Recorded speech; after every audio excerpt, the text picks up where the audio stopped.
My job in the war was as a stenographer, shorthand typist, and so a little pink slip came my way one day, and I was 18, so I had to do something.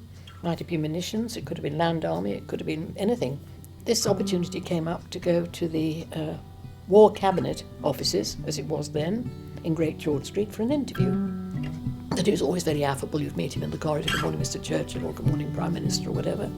And he'd say, "Good morning," and might say, "How are you?" But usually it was just "Good morning." I mean, for one thing, you could always tell he was there because although a lot of people smoked, he smoked cigars.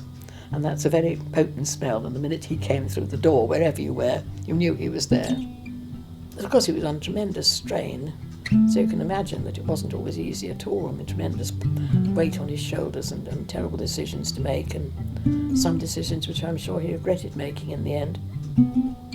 I think he was the man for the hour, there's no doubt about that.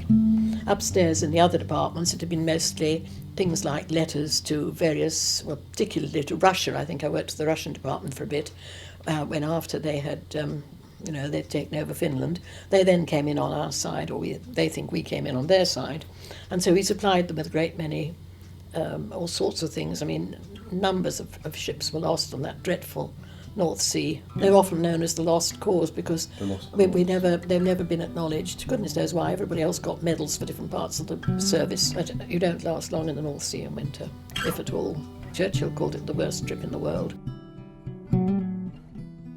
Then we went downstairs, we were seconded downstairs, and that was immediate. We were typing action plans.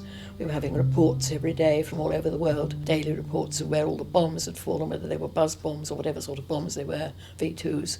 But also, of course, we were preparing for D-Day to begin with.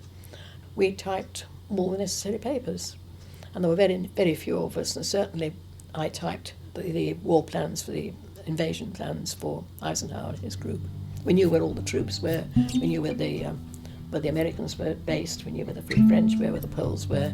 So we had masses and masses of actually immediate information. I don't know that it seemed particularly exciting at the time. It was just part of the job.